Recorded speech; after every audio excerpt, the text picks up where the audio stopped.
All right, so about in 6 months, the state of Madhya Pradesh goes into election. Well, the Congress coming in from a win from Karnataka would be looking at a win in Madhya Pradesh, Rajasthan, Chhattisgarh and other states that are going into election next.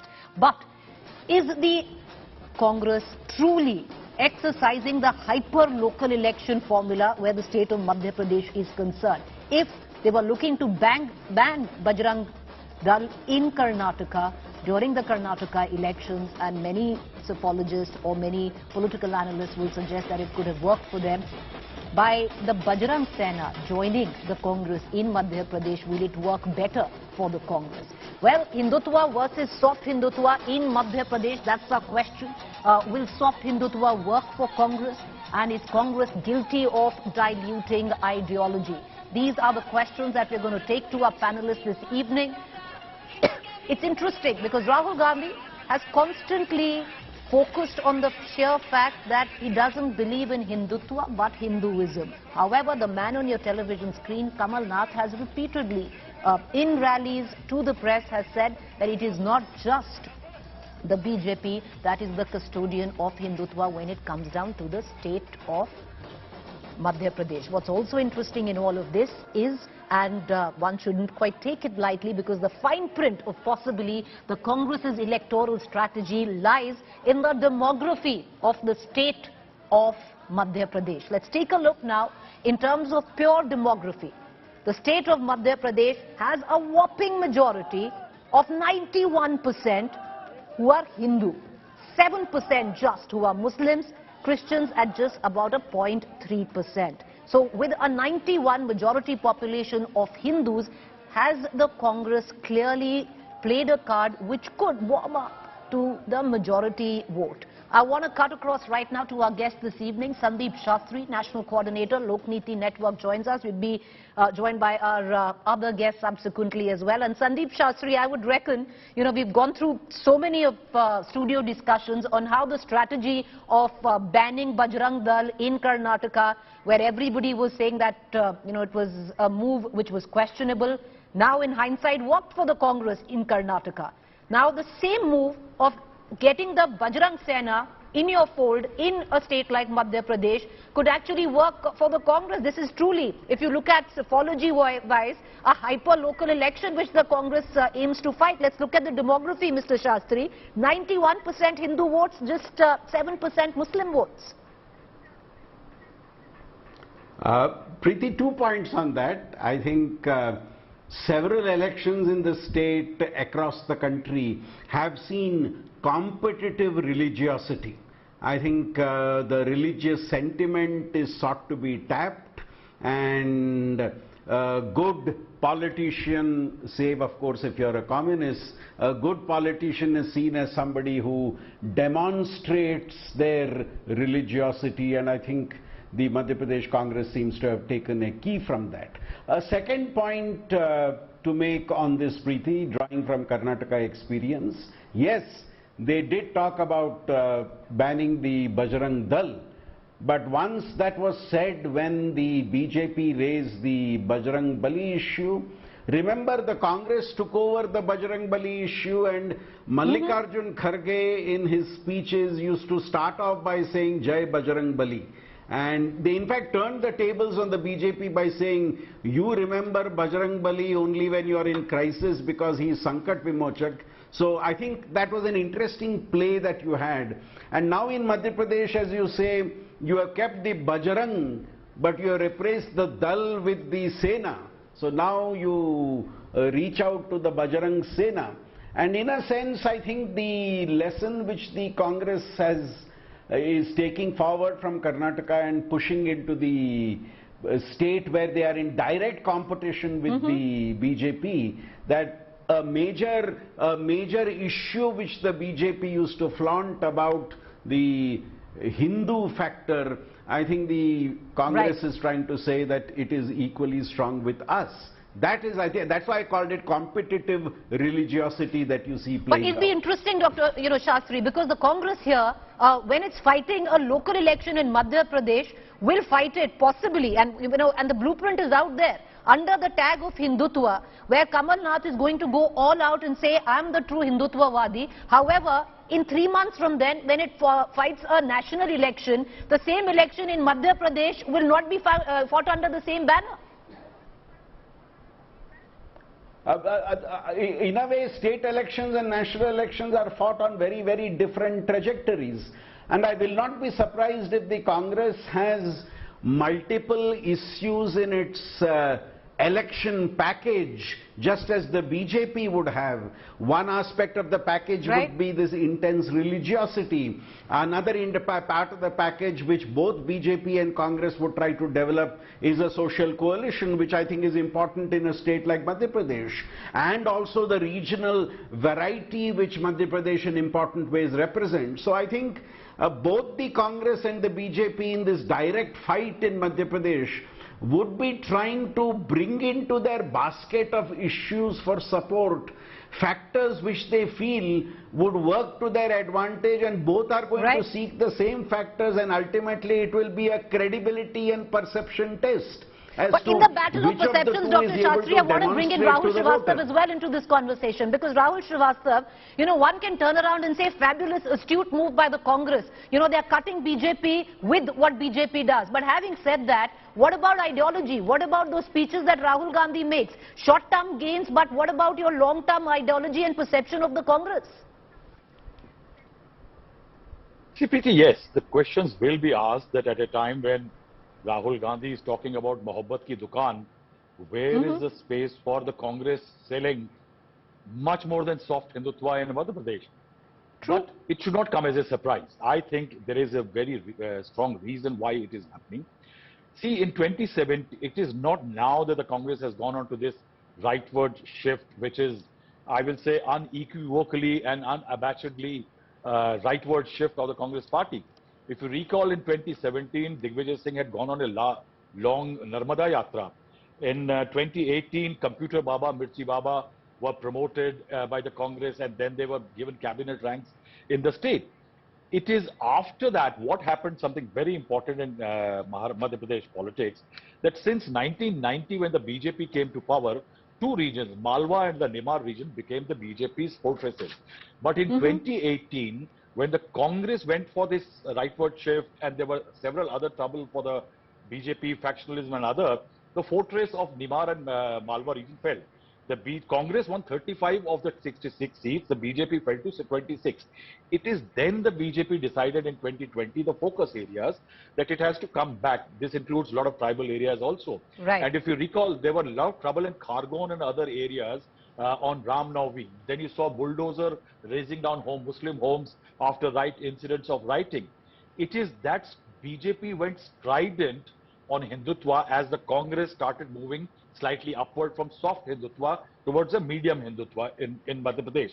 And now what you see is very surprising. I was in Bhopal a few months back, and I saw actually saffron flags all over the Congress office. Just give me a minute, that you can see what is happening now. Today, you have a Kathavachak Richa Goswami, part of a Prakost in Madhya Pradesh of the Congress party. Kamal saying, "Main Hindu hu, murkh nahi." He is saying Lord Ram is part of religious events. There is a massive 101 feet statue in Simeria, Chindawara. So the Congress is basically trying to counter the BJP's strong, strident Hindutva shift with adding a bit of stridence to its own Hindutva element. True. All right. I want to bring in our other two political guests in this conversation. Neha Bagga, Bharatiya Janata Party spokesperson, as well as Wing Commander Anuma Acharya, Congress spokesperson, also joins us. Wing Commander Acharya, you know, the sheer fact, let me also detail it. Bajrang Sena joins you in Madhya Pradesh. Bajrang Dal, a ban on Bajrang Dal was mulled in Karnataka. The Bajrang Sena joins you in Madhya Pradesh with the presence of Mr. Kamal, who calls himself the biggest, truest Bhakt of Lord Hanuman, if there is one. He's the same man, you know, who's built a massive Hanuman statue in his own bastion of Chindwara. He's the same man who's conducted various Havans over the last 3 months in the name of Hindutva. The same man who is mulling and openly also saying that he'd give a stipend to all priests. He's the same man who went into Dhirendra Shastri's Bageshwar Dham as well. Now, my question, ma'am, is very clear. What happens to ideology? अगर आप मोहब्बत की दुकान खोल रहे हैं मध्य प्रदेश में, पर आप बेचेंगे वही जो भाजपा बेचती है वहां पर. I'm surprised because this is the Congress. Since I come from the armed forces, all our taglines, which is my Air Forces, Nabos Prishyadeeptam, Shramev Siddhi, Sahate Sahaseva Sate Shri, or Shanno Varuna, all this has been taken from Gita or other Vedas. So Congress has always been connected with our culture. Now, religion you're talking about, Madhya Pradesh is people... But okay, Wing Commander Acharya, the culture was anti and banned Bajrang Dal in the state of Karnataka, but get Bajrang Sena into your own fold in the state of Madhya Pradesh. In the cross-connect of culture, what happens to your ideology? Where Rahul Gandhi is on record to say there is a difference between Hindutva and Hinduism, and they don't follow Hindutva, which is you, madam, if you're in the party. Preeti, everybody follows their own religion. When the Congress government was there, we all used to follow. It was a private affair. Nowadays, people go to the temple along with a camera. We used to go to offer prayers. This was But all... madam, the cameras are on you. You have, you know, it's amazing. It's serendipity, I would reckon. Because the images that we are playing right now is the camera of your own leaders right now in a temple. You are interrupting me, then how will I complete what I want to say? Because there is a... You have to make a context and then you speak. You don't allow me to make a... Madam, please make the point, because you are saying people take cameras. That's exactly the visuals we are playing. But in front of the camera is Mr. Kamal and Rahul Gandhi at the Ujjain temple in Madhya Pradesh. Your Bajrang Sena versus Bajrang Dal. Tell me, you have any statistics if Bajrang Sena is found doing some kind of terror funding or any connections? Madam, neither that Bajrang Dal. Bajrang Dal did not have a single case of terror funding. Then I'm sorry, you have to refresh your memories. Balram Singh was a Bajrang Dal person who is in Madhya Pradesh, still in jail, was charged for terror funding. Madam, Karnataka Bajrang Dal has no terror funding charges against him, against the outfit. Bajrang Dal has terror funding charges. Please go in Karnataka, madam. You are looking to ban. What equivalence are you drawing? I'm not understanding that. Okay, once again, I'm going to come right back. And I'm going to again ask you the question on what happens to ideology. What happens to ideology in the long run? Because ultimately, you're the same party. You have your same leader who will openly say there's a huge difference between Hindutva and Hinduism, and Congress follows Hinduism and not Hindutva. He doesn't even say Congress follows Hinduism, but India is synonymous with Hinduism. I want to bring in Neha Bagga, BJP spokesperson, into this conversation as well. Ms. Bagga, you know, you have the Bajrang Sena, which has joined the Congress, where was very actively associated with you in the last election, primarily so. The main man behind the Bajrang Sena is the one who's joined the Congress. He's been the son of a former BJP leader who's headed your government in the state of Madhya Pradesh. Do you find it a little strange that your own issues are being taken away by the Congress party as well? What does it leave you with in Madhya Pradesh? If Hindutva becomes the Congress, you are the real McCoy. Preeti, elections are very nearby in Madhya Pradesh, and there's a very candid statement of A.K. Antony, which we all remember, in which he says that Congress has always followed politics of Dhruvikaran, and therefore they should also take Hindus with them. And there was a submission in which A.K. Antony said that Hindus were always ignored, they were always insulted, they were always put on back foot. And when we talk about this Bajrang Sena, there is no surprise that where Congress goes, people like Praveen Bhushan, who's chief of this Bajrang Sena, he has FIR lodged on him on assaulting a man. So Congress has this kind of thing that whenever it comes to them, always they take along with such mentality people. And see, we all know that there was Sonia Gandhi who always questioned on Sri Ram. But there was Halafnama given one second, Ms. Bagga, it's really interesting that you take out one odd case of a gentleman who's associated with Bajrang Sena, who's been charged by assaulting somebody in Madhya Pradesh. One second, madam, hear me out. Please hear the question out. Madam, Ms. Bagga, please hear the question out. Bajrang Sena in Madhya Pradesh is active in possibly all districts of the state, ma'am. Nearly all districts of the state. Let me tell you more. Hear me out, madam. Hear the question out. Madam, please hear the question out. Now, a campaigner for Yogi Adityanath, a campaigner for Prime Minister Modi, a huge advocate of cow protection, Gaushala, stipend for priests. Now, Bajrang Sena claims, where the BJP government is concerned, that they were disillusioned with the BJP government. The entry of the organization has been bought in by Mr. Deepak Joshi. Deepak Joshi, whose father is Mr. Kailash Joshi, who's led your government in the state of Madhya Pradesh as well. Isn't it deeply embarrassing? It opens out the fissures in your own party, your own cadre, your own party where Madhya Pradesh is concerned. See, nothing is embarrassing because you also remember that Mr. Jyotiraditya Scindia along with 28 others MLA, they left Congress because of Tanashahi Ravaiya of Sri Kamal Nath. And Kamal Nath is the one who says that he's a big Hindu. And the same Kamal Nath cuts Sri Ram temple cake on his birthday, on which on the top of the cake there was Hanumanji's photograph. So see, time and along we have seen that Hindu terrorism terminology was coined by Sri Digvijay Singh. Then presence of Ram was questioned by Sonia Gandhi. Whenever Rahul Gandhi goes out of India, he says लड़कियों को मंदिर में छेड़ने के लिए जाया जाता है. And he's the same Kamal Nath. Before 2018 Vidhan Sabha election, he was in the room with Muslim people. Then why is it? Then why is it, madam, that the 90% मुसलमानों ने वोट नहीं दिया? Then why is it that the Bajrang Sena is completely disillusioned of what you've done for Hindus in your own state? They've said that openly. Any Sena can join any political party, but you should see the chief of this Bajrang Sena. He has to do nothing with nationality. He has to do nothing with Hindus. He has to do nothing with the ideology of Hindus. He is one rapist, and FIR is launched on him, and it's amazing. going along with them.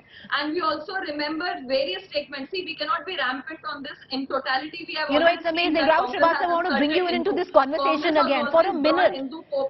Rahul, one second, madam. Rahul Srivastava, for a minute, if we are just going to turn around and swap the spokesperson tag of both our panelists this evening, it'll be pretty much correct. It's quite amazing how this debate is going.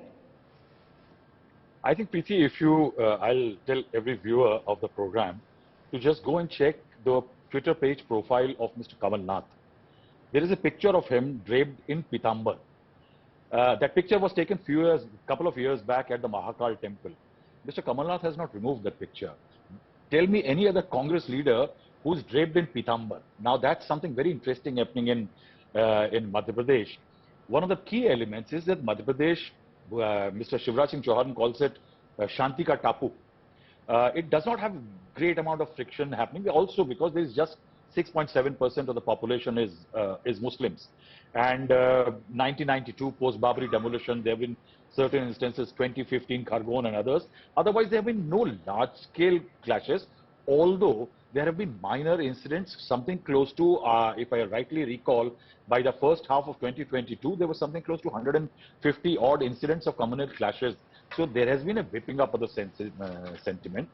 If you say today, if we are talking about the BJP, the Bajrang Sena has walked out not just because of BJP is a lesser Hindu today, it is primarily Realpolitik. Realpolitik in which I think the Madhya Pradesh BJP is one of the most faction-ridden entities today.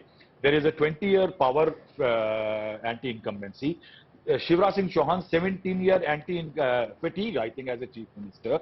And that is why a lot of people are going. Deepak Joshi, classic example, son of Kailash Joshi, founding member of the BJP, is on the other side.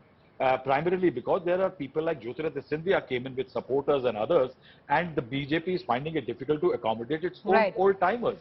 And I think corruption is a major issue in which the Congress senses that with such a small Muslim population, there is definitely a possibility if you pursue stronger Hindutva, you may benefit like you did in 2018. But one element the Congress will have to remember, Muslims are dominant in 50-odd constituencies in Madhya Pradesh. And that's where, if AAP works well, the Congress can be in trouble because this is one vote bank which can get pushed away if we pursue slightly more strident Hindutva to beat the BJP. Because it's also a lot about perception and messaging, Dr. Shastri. Because, okay, fine, short-term goal, you're looking at a Madhya Pradesh election, but you had your ideology, which was practically cast in stone as per Rahul Gandhi, but it is not cast in stone. For what happens in the long run there? Or are we looking at a very, very different political landscape where the country is concerned now? Preeti, if you were to take the specific case of the election at the end of the year in Madhya Pradesh, you have a situation where, very similar to Karnataka, BJP has a set of MLAs who have moved from other parties to it. And as Rahul just now said, you have the conventional, traditional BJP supporters who feel to a certain extent disinclined. So I think the effort of both the Congress and the BJP is to demonstrate this element of religiosity wherever possible. But I think what is going to be critical, Preeti, at the end of the day, coming in and interrupting you, I'm sorry, but the fact is what is very different from Karnataka and Madhya Pradesh, sir, is that in Madhya Pradesh, in terms of demography, there's a 10% less population of Muslims in Madhya Pradesh. Karnataka had about 17%. Here, they're struggling to even get to 7%. And that's the reason why a soft Hindutva approach would not be a challenge for the Congress in this state. It would have been a bigger challenge in Karnataka given the significant Muslim population and their support for the Congress. But Preeti, I was making a larger point.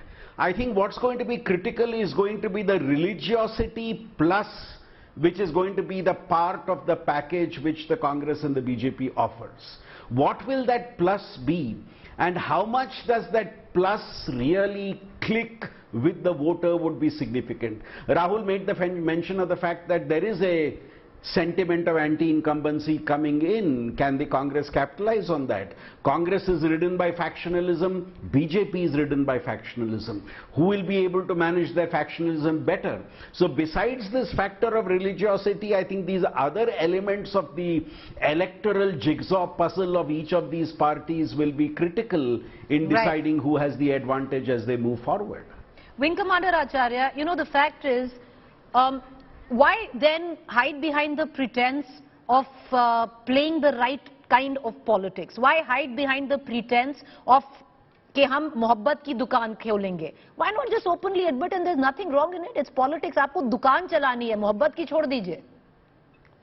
I don't know what is your problem and what is your issue. I am absolutely. Madam, my problem is nothing. These are all political questions which will be asked of you as a spokesperson. What is your problem? Why can't Congress be whatever they are? Why can't our fight is issue based? But if we follow our religion... So the issue, that's what I'm saying. Ma'am, exactly what we are saying. Issue-based politics. It is an issue-based fight. Because the Muslim vote is not an issue in Madhya Pradesh. Therefore, the Bajrang Sena comes in and joins the Congress. What is so difficult in admitting it? Anybody who doesn't have a kind of... Like BJP spokesperson said something and I can show you about Balram Singh. So it is moment you type Balram Singh, you will get every information who he was. He was a Bajrang Dal fellow. But if you type Bajrang Sena, nothing of that sort. No FIR, nothing features. So what I am telling you is, anybody who is not happy with whichever side of thing, and if they are joining Congress, what is the problem? I don't understand. There is no problem, madam. Nobody has a problem with it. The question is, there will be a question that will be asked at the back of it, because you are confusing. You are confusing, madam, you are confusing your voter, no. Nobody. What is your ideology? Is your ideology Bajrang Sena? Is your ideology saffron?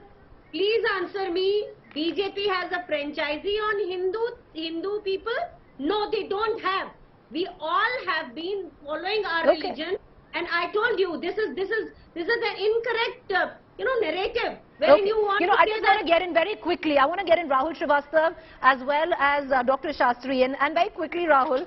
Do you see it? It could be a smart move by the Congress as well. But do you see this, that they will go into possibly with no soft Hindutva? It would be as Hindutva as it is BJP's Hindutva where Madhya Pradesh elections is concerned. But go on 3 months from then, when they go for asking for votes in Madhya Pradesh during the general elections, it will not be Hindutva, because then the Muslim vote will matter. See, Preeti, it depends. I think that each state needs a different solution. It can't be one size fits all. And the results are also never the same. The Congress's biggest shift, I think, in electoral politics towards Hindutva was started in Gujarat, when Rahul Gandhi went to 38 odd temples and other places. And you saw the result. The BJP proved that it is the original Hindu. But the Congress will have to decide whether it can have at the central level something called a Dharmik Evam Utsav Prakosh, which Madhya Pradesh now has. It has also strange kind of entities being created. The problem is that if you drift that far, there is a Rubicon to be crossed here. That if you cross that line, then Madhya Pradesh is not an isolated island. You are having a meeting on June 23rd in Bihar, in Patna, for getting alliance partners to fight the Lok Sabha elections. What will somebody like Mamata Banerjee say when you espouse such an strong Hindutva line in Madhya Pradesh? I think the Congress will have to be cautious. Well, the Congress will have to be cautious, and I would have gone back to, I don't have the time, and I'm sorry, Dr. Shastri, but where even Wing Commander Acharya, the spokesperson of the Congress, is concerned, another fact, the founder of the Bajrang Sena, closely associated with the RSS. What is Rahul Gandhi's stand in the RSS? We all know. Having said that, we're going to let it rest, and we're going to keep the spotlight on Madhya Pradesh, because for any political reporter, observer, it's very interesting what's going on, how the Congress is playing its cards or stringing together its campaign in the state of Madhya Pradesh. Trust us to get you all the info there. Thank you, all our panelists, for joining us.